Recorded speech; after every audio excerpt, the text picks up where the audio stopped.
ನಮಸ್ಕಾರ. ಇವತ್ತಿನ ವಿಡಿಯೋದಲ್ಲಿ ಹುಮ್ನಾಬಾದ್ ವೀರಭದ್ರೇಶ್ವರ ಜಾತ್ರೆಗೆ ಹೋಗ್ತಾ ಇದ್ದೀವಿ.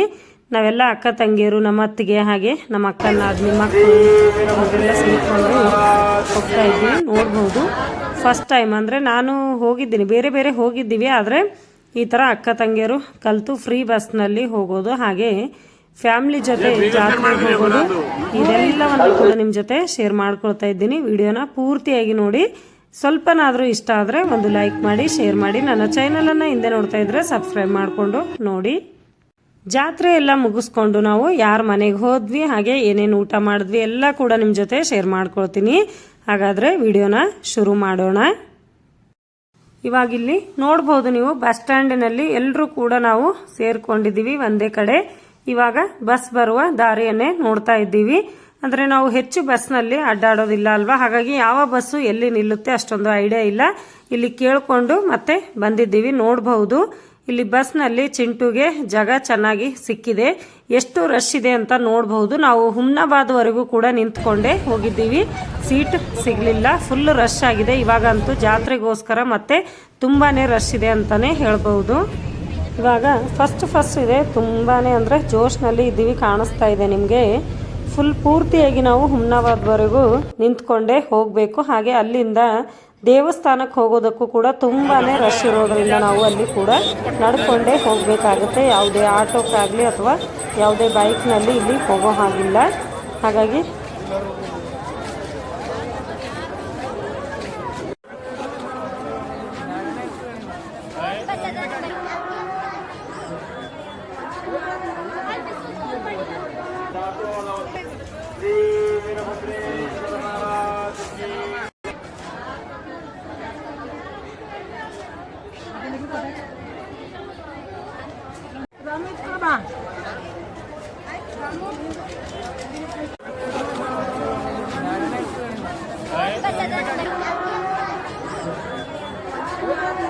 ಹಾಗೆ ನೀವು ಯಾರ್ಯಾರೆಲ್ಲ ಜಾತ್ರೆಗೆ ಬಂದಿದ್ರಿ, ಹಾಗೆ ನೀವು ಕೂಡ ನಿಮ್ಮ ಫ್ಯಾಮಿಲಿ ಜೊತೆ ಬಂದಿದ್ರಾ ಅಂತ ಕಮೆಂಟ್ ಮೂಲಕ ತಪ್ಪದೆ ತಿಳಿಸಿ.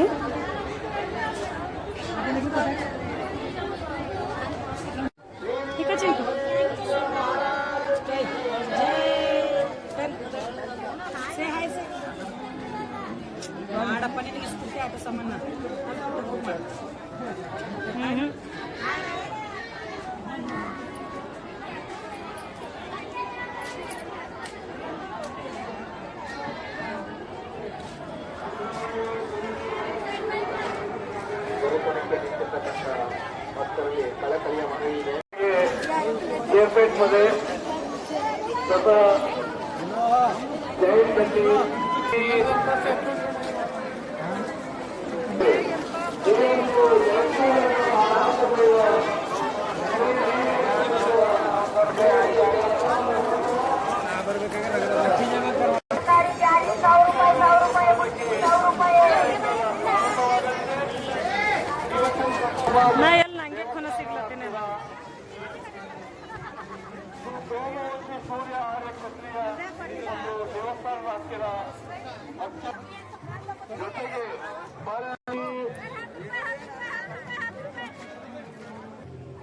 ತುಂಬಾನೇ ಆಟ ಸಾಮಾನುಗಳನ್ನ ಬೇಕು ಅಂತ ಇಲ್ಲಿ ಕೇಳ್ತಾ ಇದ್ನು. ಅವನಿಗೆ ಇಲ್ಲ, ಇವಾಗ ದೇವಸ್ಥಾನಕ್ಕೆ ಹೋಗಿ ಮೊದಲು ದೇವರ ದರ್ಶನ ಮಾಡಿಕೊಂಡು ಆಮೇಲೆ ಬರುವಾಗ ಎಲ್ಲಾನು ಕೂಡ ತಗೊಳ್ಬಹುದು ನೀನು ಅಂತ ಅವನಿಗೆ ಸಮಾಧಾನ ಮಾಡ್ತಾನೆ ಕರ್ಕೊಂಡು ಹೋಗಿದ್ದೀವಿ. ಹಾಗೆ ಬರುವಾಗ ಅವನಿಗೆ ಮೋಸ ಆಯಿತು ಅಂತಾನೆ ಹೇಳ್ಬೋದು.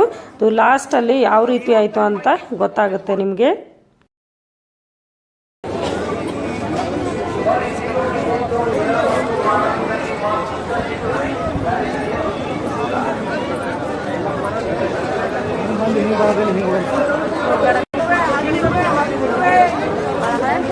ದೇವಸ್ಥಾನ ವ್ಯವಸ್ಥಾಪನಾ ಮಂಡಳಿ ವತಿಯಿಂದ ಎಲ್ಲರಿಗೂ ಆರ್ಥಿಕ ಸ್ವಾಗತ ಕೋರಲಾಗುತ್ತಿದೆ. ಈ ಒಂದು ಜಯಸಿಂಹನಗರ 17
ಇವಾಗ ದೇವಸ್ಥಾನ ತನಕ ಬಂದಿದ್ದೀವಿ. ನೋಡಬಹುದು ಲೈನ್ ಅಂತೂ ತುಂಬಾ ದೊಡ್ಡ ಲೈನೇ ಇತ್ತು. ಹಾಗೆ ಒಂದು ಲೈನ್ ಮಾತ್ರ ನಾವು ನೋಡಿದ್ವಿ. ಇಲ್ಲಿ ಸ್ಪೆಷಲ್ ದರ್ಶನ ಇರ್ಲಿಕ್ಕಿಲ್ಲ ಅಂತ ನಾವು ಅನ್ಕೊಂಡಿದ್ವಿ.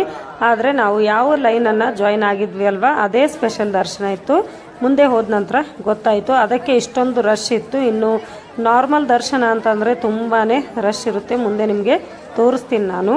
ಹಾಗೆ ಇಲ್ಲಿ ಒಂದು ಏನು ಬೇಜಾರಾಗಿತ್ತು ಅಂತಂದರೆ ಲೈನಲ್ಲಿ ತುಂಬ ಜನರು ಮಧ್ಯದಲ್ಲಿ ಸೇರಿಕೊಳ್ಳೋದು. ಅಂದರೆ ವಯಸ್ಸಾದವರು ಇದ್ದರೆ ಪರವಾಗಿಲ್ಲ, ಆದರೆ ಚಿಕ್ಕವರು ಕೂಡ ಅದೇ ಥರ, ಅಂದರೆ ಗಂಡಸರು ಕೂಡ ಹಾಗೆ ಚಿಕ್ಕವರಿದ್ದವರು ಕೂಡ ಬಂದು ಮಧ್ಯದಲ್ಲಿಯೇ ಸೇರ್ಕೊಳ್ತಾ ಇದ್ರು. ಅದೊಂದು ತುಂಬ ಬೇಜಾರಾಗ್ತಾ ಇತ್ತು. ಯಾಕೆ ಅಂತಂದರೆ ಹಿಂದ್ಗಡೆ ಕೂಡ ತುಂಬ ಬಿಸಿಲಲ್ಲಿ ಮಕ್ಕಳನ್ನು ಕರ್ಕೊಂಡು ಎಷ್ಟೊತ್ತು ಅವರು ಕೂಡ ಕಾದಿರ್ತಾರೆ ಅಲ್ವಾ, ಅವರಿಗೆ ತುಂಬಾ ಬೇಜಾರನ್ನು ಉಂಟು ಮಾಡುತ್ತೆ ಈ ವಿಷಯ. ಹಾಗೆ ಇಲ್ಲಿ ಪೊಲೀಸರು ಕೂಡ ಮುಂದ್ಗಡೆ, ಅಂದರೆ ಇಲ್ಲಿ ಮುಂದ್ಗಡೆ ಯಾರನ್ನು ಕೂಡ ಮಧ್ಯದಲ್ಲಿ ಸೇರ್ಕೊಳ್ಳೋದಕ್ಕೆ ಅವರು ಬಿಡ್ತಾ ಇರಲಿಲ್ಲ.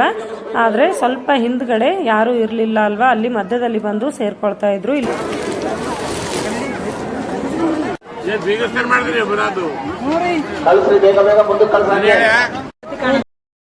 ಇಲ್ಲಿ ಸ್ಪೆಷಲ್ ದರ್ಶನದಲ್ಲಿ 100 ರೂಪಾಯಿ ಇತ್ತು. ಹಾಗಾಗಿ ಇಲ್ಲಿ ಟಿಕೆಟ್ ಅನ್ನ ತಕೊಂಡಾಗ ಇಲ್ಲಿ ಚಿಂಟುಗೆ ಟೋಪಿ ಶೆಲ್ಲನ ಹಚ್ಚಿದ್ದಾರೆ, ನೋಡಬಹುದು. ಇಲ್ಲಿ ಎಲ್ಲರಿಗಿಂತ ಹೆಚ್ಚು ಚಿಂಟು ಜಾತ್ರೆನ ತುಂಬಾ ಎಂಜಾಯ್ ಮಾಡ್ತಾ ಇದ್ದಾನೆ ಅಂತ ಹೇಳ್ಬಹುದು.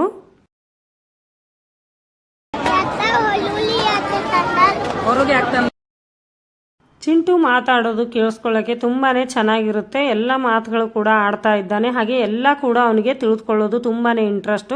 ಎಲ್ಲಾನು ಕೂಡ ಕೇಳ್ತಿರ್ತಾನೆ ಅವ್ರ ಮಮ್ಮಿಗೆ. ಹಾಗೆ ಅವಳು ಕೂಡ ಎಲ್ಲ ಹೇಳ್ತಿರ್ತಾಳೆ. ನಮ್ಮ ಅಕ್ಕ ಏನು ಕೇಳಿದ್ರು ಕೂಡ ಅವಾಯ್ಡ್ ಮಾಡೋದಿಲ್ಲ. ಇಲ್ಲಿ ಜನ ನೋಡ್ತಾ ಇದ್ದಾರಲ್ಲ ಸೈಡಲ್ಲಿ, ಅದು ನಾರ್ಮಲ್ ಲೈನು, ತುಂಬಾನೇ ರಶ್ ಇತ್ತು.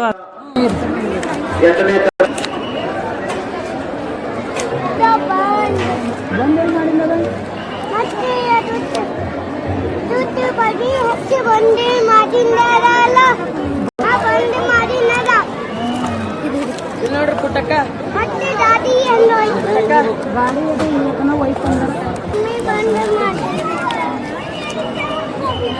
ಬಂದ್ ಮಾಡಿಂದಲ್ಲ ಮಗ, ಒಯ್ದಾರ ಮುಂಜಾನೆ ಮಾಡ್ತೀನಿ. ದೇವಸ್ಥಾನದ ಬಳಗಡೆಗೆ ದೂರ ಇರಬೇಕು. ಆದಷ್ಟು ನಮ್ಮ ಮಲ್ಲಮ್ಮ ತಂದೆ ಹನುಮಂತಪ್ಪ ನಾಟಿಕರ್ ಏಜ್ 36.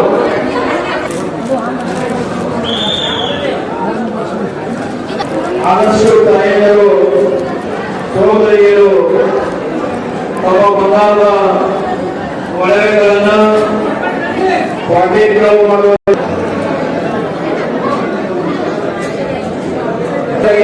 ತರಬೇಕು.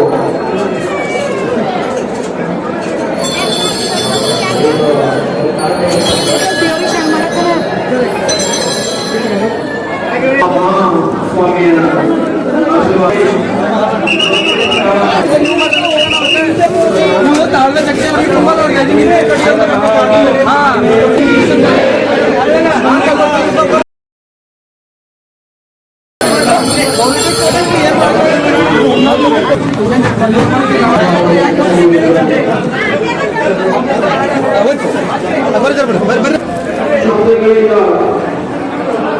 ಇವಾಗ ದರ್ಶನ ಮುಗಿಸ್ಕೊಂಡು ಹೊರಗಡೆ ಬಂದಿದ್ದೀವಿ.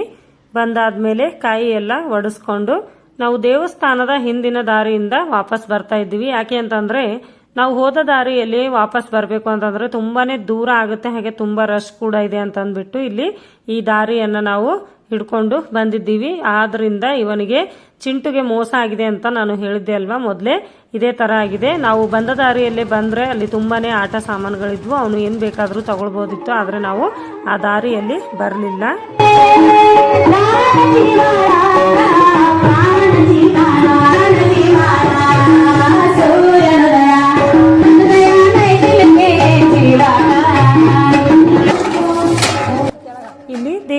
ದೇವಸ್ಥಾನದಿಂದ ನಾವು ಡೈರೆಕ್ಟ್ ಆಗಿ ಇಲ್ಲಿ ಯಾರ ಮನೆಗೆ ಬಂದಿದ್ದೀವಿ ಅಂತಂದರೆ ನಮ್ಮ ಫ್ರೆಂಡ್ ಒಬ್ಬರು ಪೂಜಾ ಅಂತ ಅಂದ್ಬಿಟ್ಟು ಅವ್ರ ಮನೆಗೇನೆ ಬಂದಿದ್ದೀವಿ. ಅವರು ಪ್ರತಿ ವರ್ಷ ಕೂಡ ಇಲ್ಲಿ ಮನೆಯಲ್ಲಿ ದಾಸೋಹನ ಇಡ್ತಾರೆ. ಹಾಗಾಗಿ ಅವರ ಮನೆಗೇನೆ ಬಂದಿದ್ದೀವಿ. ಇವಾಗ ಪ್ರಸಾದನ ತಗೊಳ್ತಾ ಇದ್ದೀವಿ. ನೋಡ್ಬೋದು ಪ್ರಸಾದದಲ್ಲಿ ಏನೇನಿದೆ ಅಂತಂದರೆ ಖಾರ ಬೂಂದಿ, ಹಾಗೆ ಲಡ್ಡು, ಅನ್ನ, ಸಾರು, ಮತ್ತು ಬಜ್ಜಿ, ಕಡಕ್ ರೊಟ್ಟಿ, ಚಪಾತಿ, ಮಿಕ್ಸ್ ಪಲ್ಯ ಇದೆಲ್ಲವನ್ನ ಕೂಡ ಇತ್ತು. ಬಜ್ಜಿಯ ಜೊತೆಗೆ ಊಟ ಮಾಡೋದಕ್ಕೆ ಚೆನ್ನಾಗಿ ಎಣ್ಣೆಯನ್ನು ಕಾಯಿಸಿ ಕೂಡ ಇಟ್ಟಿದ್ರು. ಇದೆಲ್ಲವನ್ನ ನೋಡಿದ್ರೆ ಇವಾಗಲೂ ಕೂಡ ಬಾಯಿಗೆ ನೀರು ಬರ್ತಾ ಇದೆ.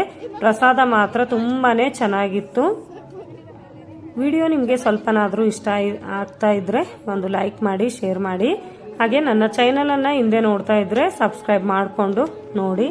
ಹಾಗೆ ಪದೇ ಪದೇ ಹೇಳ್ತೀನಿ ಅಂತ ಬೇಜಾರು ಮಾಡ್ಕೊಳ್ಳೋದಕ್ಕೆ ಹೋಗಬೇಡಿ. ಎಲ್ಲೂ ಕೂಡ ಒಂದು ದಾಸೋಹ ಇರಲಿ, ಯಾರ ಮನೆಯಲ್ಲಿ ಒಂದು ಫಂಕ್ಷನ್ನೇ ಇರಲಿ, ಹಾಗೆ ಸಿಂಪಲ್ ಆಗಿ ಅಂದರೆ ಒಬ್ಬರು ಮನೆಗೆ ಒಬ್ಬರು ಊಟಕ್ಕೆ ಹೋಗೋದೇ ಇರಲಿ, ಅಥವಾ ತವ್ರ ಮನೆಗೆ ಹೋದಾಗಲಿ, ಎಲ್ಲೇ ಹೋದರೂ ಕೂಡ ನೀವು ಅಂದರೆ ನಿಮ್ಮ ಪ್ಲೇಟ್ನಲ್ಲಿ ಒಂದು ತುತ್ತು ಅನ್ನ ಕೂಡ ನೀವು ಹೆಚ್ಚು ಮಾಡದೇನೆ ಊಟ ಮಾಡಿ, ಒಂದು ಅನ್ನ ಕೂಡ ನೀವು ಬಿಡೋದಕ್ಕೆ ಹೋಗಬೇಡಿ ಅಂತಾನೆ ಹೇಳೋದಕ್ಕೆ ಇಷ್ಟಪಡ್ತೀನಿ. ನಮ್ಮ ತಂದೆಯವರು ಇನ್ನೂ ಕೂಡ ಅವರು ಊಟ ಆದ ತಕ್ಷಣ ಪ್ಲೇಟ್ನಲ್ಲಿ ಕೈಯನ್ನು ತೊಳ್ಕೊಳ್ತಾರೆ ಅಲ್ವಾ, ಆ ನೀರನ್ನು ಅವರು ಕುಡಿತಾರೆ. ಹಾಗಾಗಿ ನಾವು ಕೂಡ ಮೊದಲಿನಿಂದ ಒಂದು ತುತ್ತು ಅನ್ನ ಕೂಡ ನಾನು ಎಲ್ಲಿ ಹೆಚ್ಚು ಮಾಡೋದಕ್ಕೆ ಹೋಗೋದಿಲ್ಲ. ನಮಗೆ ಎಷ್ಟು ಬೇಕೋ ಅಷ್ಟೇ ನಾನು ತಗೊಳ್ತೀನಿ. ನಮ್ಮ ಫ್ರೆಂಡ್ ಪೂಜಾ ಅಂತ ಹೇಳಿದೆ ಅಲ್ವಾ ನಾನು, ಅವರ ತವ್ರ ಮನೆ ಇದು. ಅವರ ತಂದೆಯವರು ಶ್ರೀಶೈಲ ಹಿರೇಮಠ ಅಂತ ಅಂದ್ಬಿಟ್ಟು ಇಲ್ಲಿ ಅವರ ತವ್ರ ಮನೆಗೆ ಬಂದಿದ್ದೀವಿ ನಾವು.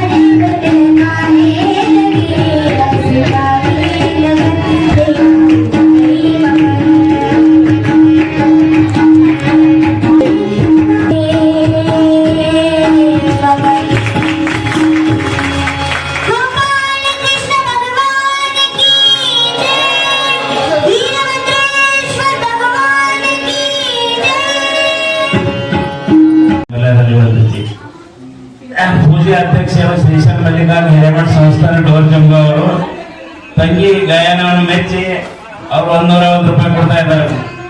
ಅದೇ ರೀತಿಯಾಗಿ ತಬಲಾ ಗವಾಯಿಗಳಿಗೆ 150 ರೂಪಾಯಿ ಕೊಡ್ತಾ ಇದ್ದಾರೆ. ಸ್ವೀಕಾರ ಮಾಡ್ಬೋದು.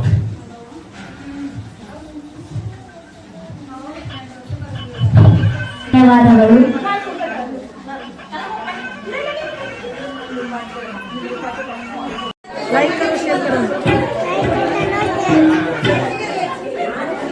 ಪೂಜಿಸುವ ಸಿರಿಯ ರಾಧಿಸುವ ಸಿರಿಯ ಅಡವಿಯ ಶಿವನೇ ಬಡವಿಯು ಸಿರಿಯನ್ನು ಏಕಾಂತದ ಸಿರಿಯನ್ನು ಮೌನದ ಸಿರಿಯ.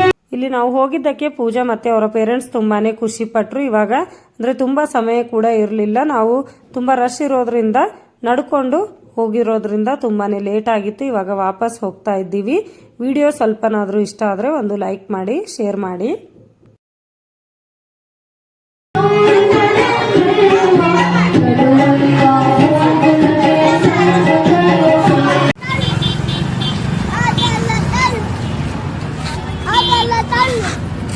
Ada